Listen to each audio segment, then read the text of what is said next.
Welcome into another edition of Meet the Bird Gang. Once again, it's a special guest, one of the newest signees of the New York Yankees. It's right-handed pitcher Connor Pellerin. He spent 2019 with the Orleans Firebirds. Connor, we're excited to have you on Meet the Bird Gang.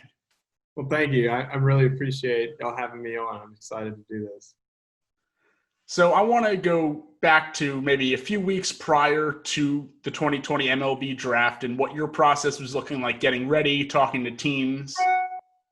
Yes, I mean, obviously with it shortened down to 5 rounds, I had heard from some teams, kind of on the brink, like some stuff may happen, kind of moving forward. I knew I was definitely kind of on the bubble for those 5 rounds. But some teams had talked to me asking about what I would do, like if a non-drafted free agent situation kind of arose. And I told them that I was open for it. I knew deep down that I always kind of wanted to kind of progress and get into the professional baseball. But during that, I was still kind of on the fence about it and just kind of waiting to see what would happen in the draft. And then, yeah, obviously – it didn't really work out for me personally in the draft. And I remember it was fun though, just getting to watch and see like Shay, like Adam, Jake, and all those other guys from the Birds last year get picked. I mean, it was still, even though it didn't really happen for me, I was so happy to see all of those guys kind of progress and get to move forward. Cause I mean, you develop those relationships with all those guys and I was so happy for all of them. So. It was a good day for Birds all around. 12 Firebirds selected, led the Cape Cod Baseball League. But you mentioned it's a tough decision to decide with the modified 5-round draft. Do you sign that undrafted free agent contract? Who was maybe on your inner circle that you were talking that through with, and how did that process go? So I spoke with my coaches at Tulane as well as my family, and we kind of came to the consensus that like maybe moving forward and getting into the pitching development programs that any team in Major League Baseball would kind of offer would be most beneficial for me kind of moving forward. Obviously, like Tulane's got a great program. I loved my last 3 years have been the best 3 years of my life. And I mean, the coaches there are unbelievable. And I had so much fun and learned so much about me as a pitcher and just the game of baseball in general. But I felt at the end of the day, it felt like my gut was telling me to kind of take that next step and progress in my baseball career. So I'm happy for the decision that I made, and I'm really excited to kind of move this thing forward. You went with your gut. Congratulations on behalf of me and the Birds organization. You signed with the New York Yankees. I'm curious, were they a team you spoke to prior to the draft? Yeah, so they were actually one of the first teams to kind of contact me kind of leading up to the draft. And they were pretty blunt at the beginning saying, like, because they only had 3 picks this year with the Garrett Cole trade. So I knew that them moving forward in the draft for me probably wouldn't work out. But I knew that they had a lot of interest in me in the non-drafted free agent aspect of it. So I knew they always had interest in me kind of moving forward, but they gave me a lot of attention and felt like I kind of had that feeling of I was like a priority within with what they wanted for their system. And I mean, when it all came down to it, I mean, that felt like the best place. And I'd gotten some other calls from other teams, and everybody kind of showed a lot of interest, which I was super appreciative of. But it just, like I said, the gut feeling kind of swayed me to go towards the Yankees, and I'm happy I made that decision. How quickly did teams start reaching out when the draft ended? So after the draft, they had a 2-day dead period. And then on 8 a.m. it was 8 a.m. my time, so 9 a.m. Eastern time on Sunday after the draft, that was when the teams could call. And I remember I got a call from the Yankees saying it was like a Zoom call link, clicked on the link, started talking to them for like 45 minutes. But I just remember sitting there with my parents and like my phone was like ringing. I was like having to like decline teams for a few minutes just because I guess they were all trying to call right at the 8 a.m. kind of start time, and it's kind of an overwhelming experience. But I mean, obviously, them showing interest I was super appreciative of that, and thankful just being in that opportunity to kind of, I don't know, being in that non-drafted free agent opportunity was something that I was super thankful of. So you're headed to New York, but you're from, as you mentioned, the Central Time Zone down in Louisiana. What was your team fandom growing up? So my dad, in his business, he does a lot of work in the Houston market. So I actually was, I mean, the Yankees and Astros obviously have their duels, but I did grow up an Astros fan. So that was kind of my team growing up, just because I would always tag along with my dad when he would have work conferences and stuff. So we would always go and catch a game in the afternoons after he'd finished up his work. Have you ever been to New York or Yankee Stadium, any of that? Yeah, so it's actually when I think it was '09 when they had they had just opened up the new stadium. We got to go for their inaugural season, and I actually have a baseball with like the label from it that I think we caught it in BP or something, but we still have it at the house. And I was like, oh, this is so cool. So I don't know. What are your thoughts on New York? I'm a New York guy. I'm 30 minutes outside Manhattan. So what's your first impression of New York City now that you're an adult and you're going to be spending some time there? I'm super excited for it. I mean, I've always loved. I mean, like I said, like the Astros were my favorite kind of growing up, but I always like on MLB The Show was like playing with the Yankees, so I could play with A-Rod and Derek Jeter. And I mean, and New York is just like such a cool city with all of the.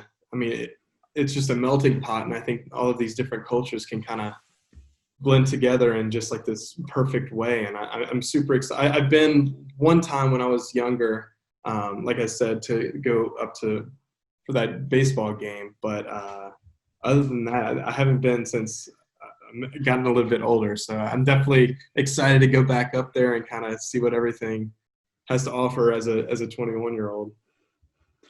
I want to backtrack a little bit, see if you can remember the moment you signed that contract. You officially became a professional baseball player. What's running through your mind? So I was actually sitting right here in this chair, and my parents came in, and it was just something that I wanted to do just with my family, because I mean, obviously they were the ones that have kind of been with me throughout this entire history of baseball for myself through travel ball. And so I was sitting right here, and he puts the contract down on the table, and I'm looking at it. I'm like, what am I doing right here? Like, this is just, it was such a surreal moment. And like, there's so many different emotions of, all right, I'm so ready to go play baseball, but like, I'm also so thankful for even having this opportunity. And I mean, but finally getting ink to paper, it was definitely a great feeling. And I mean, like I said, just super thankful for the opportunity for me to go play in Orleans, and just everything that's happened for me in my baseball career. It's common for everyone's initial celebration to be with their family. What interests me, though, is who is the first person you spoke to or called outside of your parents? I think it would have to be Coach Jewett. I remember, so Coach Jewett's the head coach at Tulane. So, and he's been super supportive of me throughout this entire process. And I wanted to make sure that like kind of I let him know, because I had told him that I was leaning towards signing as a free agent. So he was on the phone trying to help me out, getting some interest from some other teams. And I remember calling him being like, Coach, I feel like the Yankees is like the spot for me. And he was like, I just can hear it still. He's like, Pelly, I'm just super happy for you. And like, he's been super supportive for me this entire time, and like super thankful for everything that he's done for me at Tulane. And I mean, it's been a great experience. And like I said, I'm just so happy for this experience. I want to go back to another, what we hope was a fun time of playing baseball on the Cape in Orleans last summer. As we mentioned, a successful day for the Firebirds, a successful post-draft as well. Who was the first teammate from Orleans that you heard from? I don't. It probably was. I would have to say Shea Whitcomb, because I remember texting or him or Zach Daniels. It was one of those two because they had reached out because I mean obviously once everything was going on in the draft, like I was blowing up everybody else's phones, but I would say it was probably one of those two because we were always all super close. I mean, me and Shay and Zach are pretty close. I mean, we talk every once in a while, but yeah, I think those were the first guys that kind of communicated with me, the Astros boys. Yeah, I was about to say they're going to your old favorite team now. I know.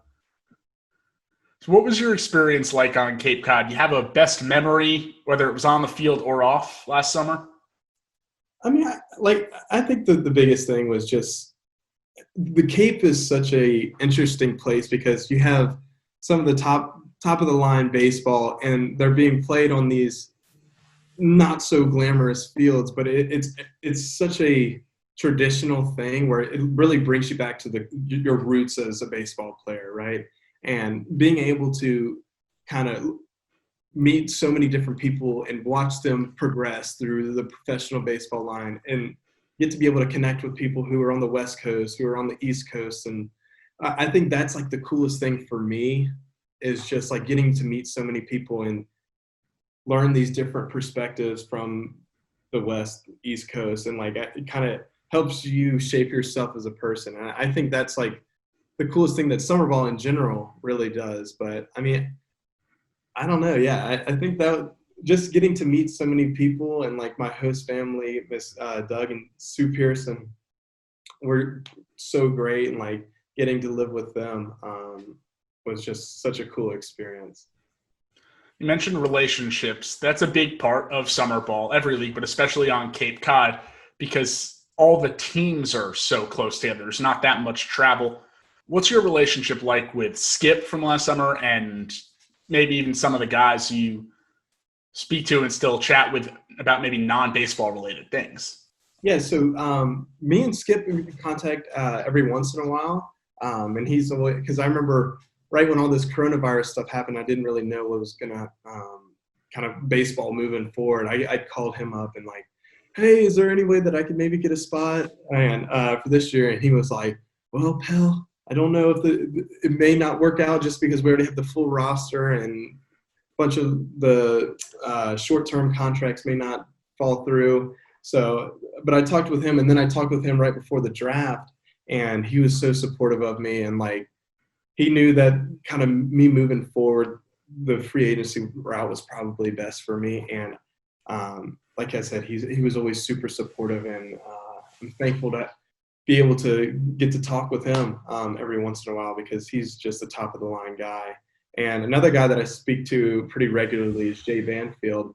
I actually talk with him each week because we kind of work through some mental performance stuff, and he's really helped me with some visualization practice and concentration practice to kind of help excel my game on the mental side. And I'm super thankful for everything that he's done. And then I got to hear from Troop after I had signed, and me and Troop have a really close relationship. Him being the pitching coach was it was fun just because he connects on a personal level, and he's just a really fun guy. You were close with all the coaches up there, and it showed in your numbers and your performance last summer. You came off maybe not your best season in your sophomore campaign. You show up on Cape Cod, you throw 14 1/3 innings, struck out 27 guys, and you didn't allow a single earned run. Those are impressive numbers from anyone's measures. What's clicking on the Cape? Well, I just remember the first day moving, like first day I get there, I was talking with Kelly Nicholson, and he was like the stuff is there. I mean, obviously what kind of hurt me at Tulane my sophomore year was the command, right? So I would be kind of erratic, had good pitches, but the walks would always kind of bite me in the butt. And I remember Kelly on the first day there, he was like, instead of trying to hit corners, we're working halves of the plate, right? So if they call an outside fastball, you're working on that outer half. And I think what that did was not only I'm not trying to be so nitpicky to hit that one particular spot, but it helped me become more competitive in the zone. Like, all right, here's a fastball. Like, it's going to be more competitive pitches versus missing 2 inches off the plate and walking the guy. I'd rather miss over the heart of the plate. And I mean, obviously you don't want to do that, but like attacking hitters was kind of that mentality that he kind of helped develop instead of trying to miss bats and like pitch to contact. So, I mean, I think that was something that really, really helped me. And I continue to kind of use that philosophy on the mound as I move forward. A big thing in the sabermetrics of baseball is the righty on righty and the lefty on lefty matchups. And most times you hear about left-handed pitching being effective against left-handed hitting. You were superb against right-handed bats. You only allowed 1 hit all summer. What makes you effective on the mound against guys on the same side of the batter's box? So I'm a majority of a 2-pitch guy. So I think that my fastball and my slider work really well together, kind of tunneling. And it's obvious when the slider's going good, it's breaking away pretty hard away from right-handed bats. So I think when I can pitch fastballs that are kind of inner third and then tunnel that with the breaking ball, that's when I've seen my most success, especially with right-handed hitters. Yeah, so I mean, just pretty much with the right-handed hitters, it's fastballs in and breakers away. So, all right, time for the little game. It's called The Cycle. We've played it with everyone on Meet the Bird Gang. It's 4 levels of questions. They'll get a little more difficult as we go on if you want to give it a go. Okay, yeah, I'm ready. All right, so the single level is going to be, what's one thing non-baseball related that the fans wouldn't know about you? Oh, non-baseball related. I'm an avid golfer. Yeah, so I've been playing, especially during quarantine. Like it's been baseball, working out, and then playing golf in the afternoon. I got my golf T-shirt on right now. So yeah, that's my thing. I mean, I would say I'm probably like a shoot low 80s every once in a while, or that's kind of where I usually float around. So that's kind of my little fun fact. We might have to. I'm a big time golfer too. Every other day, I'm ready. So when you get up to New York, maybe we'll have to. Sounds good. Play around or so. Now for the double. Back on Orleans. 2 most entertaining teammates and why? 2 most entertaining teammates. Adam Seminaris is going to have to be the first one, just because his personality is definitely one of a kind. He comes across as like a pretty stern guy, but once he kind of opens up to you, he's super fun and jokes around a lot. And then the other one would have to be Nick Frasso. Nick Frasso, obviously great athlete, and he's just like so funny. I don't know. He's always got like the one-liner that's just like, dude, like it's just kind of out of nowhere, but like everybody just dies laughing. So I think those 2 guys were the guys that I was like always looking for a laugh with. So Nick Frasso, everyone has seen his dunk highlights from last summer. You're a tall guy too. You're 6'4". Can you throw it down?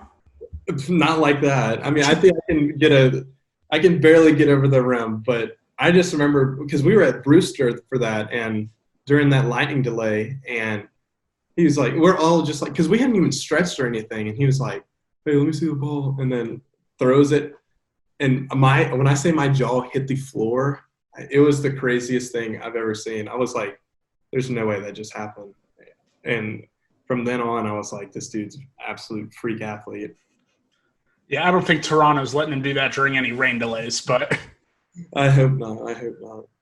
And another double level question would be more centered on you. What are 2 things you have to do before every game or outing you pitch?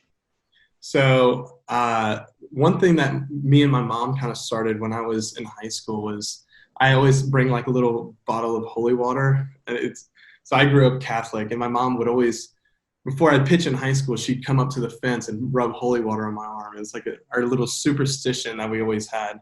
But now I have like a little canister that I have in my locker at Tulane, and then I had it in my bag for when I was in the Cape. And before every outing, I would put the holy water on. And then my second thing is I always chew 2 pieces of Polar Ice extra gum. So that's kind of because I've had times where I've like bit my tongue when I pitched, just like from I don't know. So I always chew gum with it, and kind of helps me stay loose. All right, on to the triple. I know you like your Sour Patch candies. We did our research on that. So you can include that in this answer, but what are your 3 favorite candies? So my first candy is definitely going to be the Sour Patch Kids, and then second, I've always been a big fan of the I don't know how to say it, Giardelli or whatever, and then the dark Hot chocolate. chocolate? Yes, the dark chocolate sea salt caramels are like I love those things. I can go through a whole bag of them. And then my last one's gonna have to be Starburst. So those are my 3 candies that it's my go-to is when I hit the gas station. All right, the original Starburst pack. We're not even give names, colors. You got yellow, orange, red, and pink. Rank them. Okay, if red and pink are not in your top 2, I think you're crazy. So it's Agreed. red, pink, orange, yellow. So that's an acceptable answer. We'll let you move on with that answer. Thank you. And I also am curious too, what are 3 places that you'd love to go on vacation that you haven't? Ooh. So one place is I've never been to Spain. I definitely would like to go to Spain just because I mean, obviously there's so much culture, and like I kind of watch soccer, but I've never been to like a legit like professional soccer game. So I'd love to go do that. And my second one would be Scotland, to go play all the golf courses there, like St. Andrews and like the Old New Course. Want to do that. And then the third, I would say, I'd like to go to like China. I mean, from what I've heard, it's such a culture shock that it's almost like kind of a surreal experience. And I think that'd be super cool to kind of go to the complete opposite part of the world and like get to learn their culture, because obviously they're very culture rich. So, all right. So when baseball's done, you'll be traveling Europe. Yeah, that's where we're going. Europe and Asia. Yeah. So home run. There's not going to be a home run question. I'm going to let you finish the cycle on your own to shout out or thank anyone who you'd like to who's helped you on this journey to becoming a professional baseball player. Okay, well, first, I'd like to thank my family. I think without them, I wouldn't be here where I am today. Secondly, would be the coaching staff at Tulane, Coach Jewett, Coach Latham, Coach Izio, Ullman, and Ty Dickinson.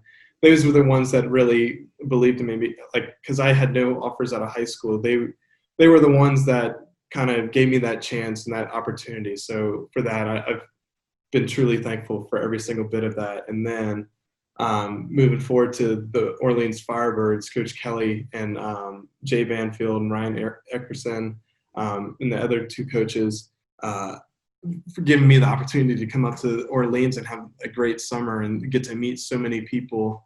And I mean, like I said, I'm just truly thankful for everything that's kind of happened for me with the Orleans Firebirds and what they've done for me this summer. And just for me as a baseball player, it's something that you can't replicate the Cape. And it's just been such a great experience. And I want to thank also the New York Yankees organization for giving me the opportunity to progress my professional career. And I'm really excited to kind of move forward with it and see where everything goes.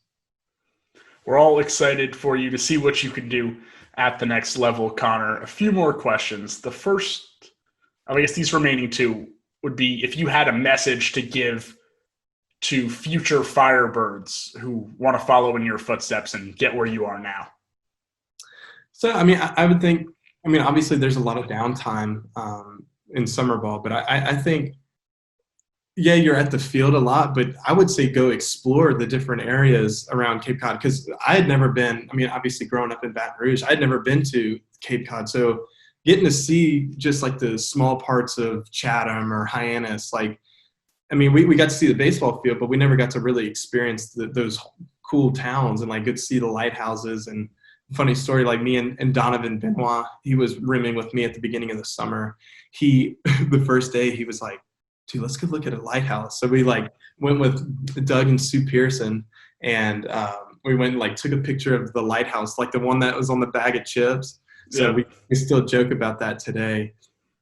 But yeah, I would say just like on your off days or the times where you may have some free time, I'd say go to different spots and kind of check it all out. I mean, obviously don't be in any trouble, but like go look at Chatham or Hyannis. I mean, those were the coolest two cities where there was just so much to do. Final question.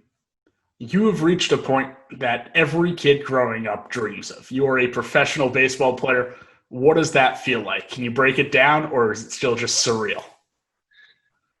I mean, this is what you dream about, like playing in your backyard. I mean, I remember being young, 8 and 9, like you go to baseball practice and then you come back home and all you want to do is keep playing. And I think I'm so blessed to have this opportunity to continue playing, right? I mean, my dad says something, he's like, don't quit on the game, let the game quit you. And like, that's something that I've been truly thankful that like I get to progress, and like everybody along the way who's kind of helped me get to where I am right now it's something that I will always be thankful for, and I'm truly blessed. All right. Thank you so much, Connor, for taking the time. Once again, I'm Jacob Kronberg for our very special guest, the newest member of the New York Yankees organization, Connor Pellerin. Thanks for taking the time. Thanks for watching. Well, thank you so much for having me.